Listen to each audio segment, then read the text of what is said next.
दूसरा अध्याय उद्धव जी द्वारा भगवान की बाल लीलाओं का वर्णन। श्री सुखदेव जी कहते हैं, जब विदुर जी ने परम भक्त उद्धव जी से इस प्रकार उनके प्रियतम श्री कृष्ण जी से संबंधित रखने वाली बातें पूछी, तब उन्हें अपने स्वामी का स्मरण हो आया और वे हृदय भर आने के कारण कुछ भी उत्तर ना दे सके। जब ये 5 वर्ष के थे, तब बालकों की तरह खेलने में ही श्री कृष्ण की मूर्ति बनाकर उनकी सेवा पूजा में ऐसे तन्मय हो जाते थे कि कलेबे के लिए माता के बुलाने पर उसे छोड़कर नहीं जाते थे। अब तो दीर्घ काल से उन्हीं की सेवा में रहते हैं।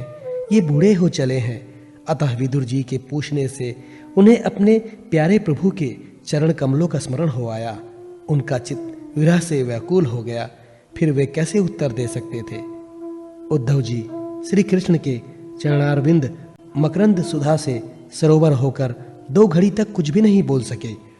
तीव्र भक्ति योग से उसमें डूबकर वे आनंद मग्न हो गए। उनके सारे शरीर में रोमांच हो आया तथा मुंदे हुए नेत्रों से प्रेम के आंसुओं की धारा बहने लगी। उद्धव जी को इस प्रकार प्रेम प्रवाह डूबे हुए देखकर विदुर जी ने उन्हें कृतकृत्य माना। कुछ समय बाद जब उद्धव जी भगवान के प्रेमाधाम से उतरकर पुनः धीरे धीरे संसार में आए, तब अपने नेत्रों को पोंछकर भगवत लीलाओं का स्मरण हो आने से विस्मित हो विदुर जी इस प्रकार कहने लगे। उद्धव जी बोले, विदुर जी, श्री कृष्ण रूप सूर्य के छिप जाने से हमारे घरों को काल रूप अजगर ने खा डाला है। वे श्रीहीन हो गए हैं। अब मैं उनकी क्या कुशलता सुनाऊं।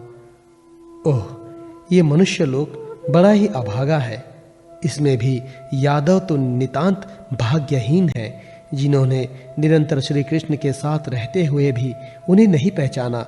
जिस तरह अमृतमय चंद्रमा के समुद्र में रहते समय मछलियां उन्हें नहीं पहचान सकी थी, यादव लोग मन के भाव को ताड़ने वाले बड़े समझदार और भगवान के साथ एक ही स्थान में रहकर क्रीड़ा करने वाले थे, तो अभी उन सब ने समस्त विश्व के आश्रय सर्वांतर अंतर्यामी श्री कृष्ण को एक श्रेष्ठ यादव ही समझा। किंतु भगवान की माया से मोहित इन यादवों और इनसे व्यर्थ का वैर ठानने वाले शिशुपाल आदि की अवहेलना और निंदा सूचक वाक्यों से भगवत प्राण महानुभावों की बुद्धि भ्रम में नहीं पड़ती थी। जिन्होंने कभी तप नहीं किया, उन लोगों को भी इतने दिनों तक दर्शन देकर उनकी दर्शन लालसाओं को तृप्त किए बिना ही वे भगवान श्री कृष्ण अपने त्रिभुवन मोहन श्री विग्रह को छिपाकर अंतर्धान हो गए हैं, और इस प्रकार उन्होंने मानो उनके नेत्रों को ही छीन लिया है। भगवान ने अपनी योग माया का प्रभाव दिखाने के लिए मानव लीलाओं के योग्य जो दिव्य विग्रह प्रकट किया था, वह इतना सुंदर था कि उसे देखकर सारा जगत तो मोहित ही हो जाता था। वे स्वयं भी विस्मित हो जाते थे। सौभाग्य और सुंदरता की पराकाष्ठा भी उसी रूप में थी। उससे आभूषण भी विभूषित हो जाते थे। धर्मराज युधिष्ठिर के राजसूय यज्ञ में जब भगवान के उस नयनाभिराम रूप पर लोगों की दृष्टि पड़ी थी, तब त्रिलोकी ने यही माना था कि मानव सृष्टि की रचना में विधाता की जितनी चतुराई है, सब इसी रूप में पूरी हो गई है। उनके प्रेम पूर्ण हास्य विनोद और लीलामय चितवन से सम्मानित होकर वज्रबालाओं की आंखें उन्हीं की ओर लग जाती थी। उनका चित्त भी ऐसा तल्लीन हो जाता था कि वे घर के काम धंधों को अधूरा ही छोड़कर जड़ पुतलियों की तरह खड़ी रह जाती थी। चराचर जगत और प्रकृति के स्वामी भगवान ने जब अपने शांत रूप महात्माओं को अपने ही घोर रूप असुरों से सताए जाते देखा, तब वे करुणा भाव से द्रवित हो गए और अजन्मा होने पर भी अपने अंश बलराम जी के साथ काष्ठ में अग्नि के समान प्रकट हुए। अजन्मा होकर भी वासुदेव जी के यहाँ जन्म लेने की लीला करना, सबको अभय देने वाले होने पर भी मानो कंस के भय से वज्र में जाकर छिप रहना, और अनंत पराक्रमी होने पर भी काल यमन के सामने मथुरापुरी को छोड़कर भाग जाना, भगवान की ये लीलाएं याद आ आकर मुझे बेचैन कर डालती हैं। उन्होंने जयदेव की वासुदेव की चरण वंदना करके कहा था, पिताजी, माताजी, कंस का बड़ा भय रहने के कारण मुझसे आपकी कोई सेवा न बन सकी आप मेरे इस अपराध पर ध्यान न देकर मुझ पर प्रसन्न हो। श्री कृष्ण की ये बातें जब याद आती हैं तब आज भी मेरा मन चित्त अत्यंत व्यथित हो जाता है। जिन्होंने काल रूप अपने भरकुटी विलास से पृथ्वी का सारा भार उतार दिया था, उन श्री कृष्ण के पाद पद्म पराग का सेवन करने वाला ऐसा कौन पुरुष है जो उसे भूल सके।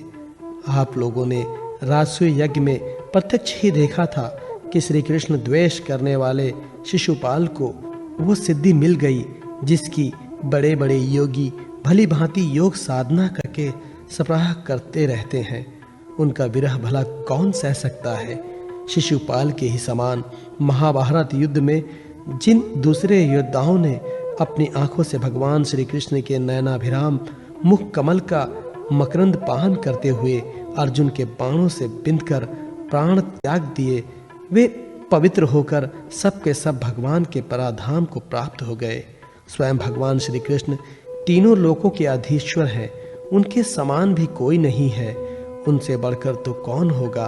वे अपने स्वतः सिद्ध ऐश्वर्य से ही सर्वदा पूर्ण काम है।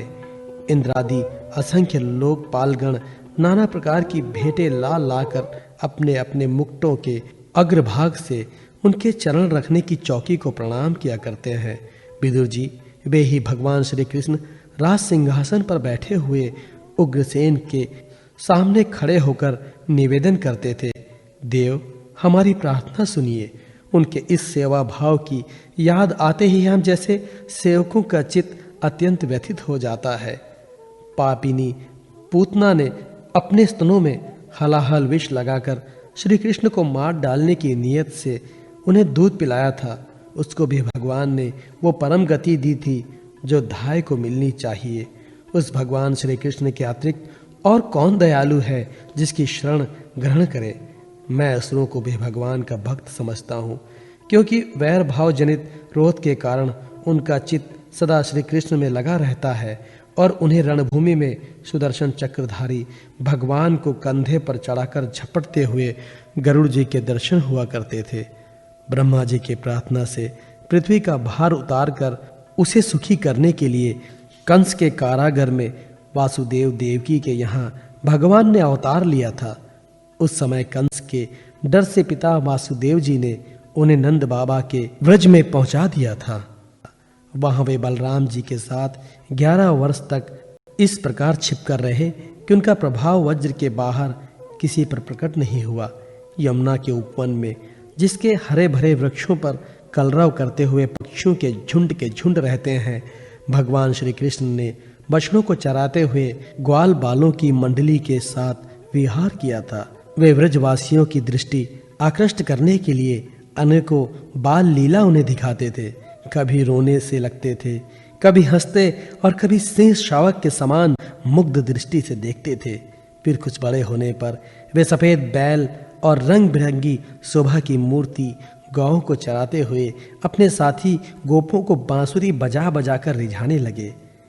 इसी समय जब कंस ने उन्हें मारने के लिए बहुत से मायावी और मनमाना रूप धारण करने वाले राक्षस भेजे, तब उनको खेल ही खेल में भगवान ने मार डाला, जैसे बालक खिलौनों को तोड़ फोड़ डालता है।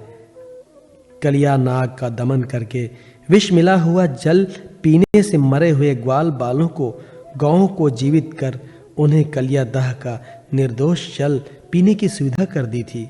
भगवान श्री कृष्ण ने बड़े हुए धन का सद्व्यय करने की इच्छा से श्रेष्ठ ब्राह्मणों के द्वारा नंद बाबा से गौवर्धन पूजा रूप गौ यज्ञ करवाया था। भद्र, इससे अपना मान भंग होने के कारण जब इंद्र ने क्रोधित होकर ब्रज का विनाश करने के लिए मुसलधार जल बरसाना आरंभ किया, तब भगवान ने करुणावश खेल ही खेल में छत्ते के समान गोवर्धन पर्वत को उठा लिया और अत्यंत घबराए हुए ब्रजवासियों की तथा उनके पशुओं की रक्षा की। संध्या के समय जब सारे वृंदावन में शरद के चंद्रमा की चांदनी छिटक जाती, तब श्री कृष्ण उसका सम्मान करते हुए मधुर गान करते और गोपियों की मंडली की शोभा बढ़ाते हुए उनके साथ रस विहार करते थे।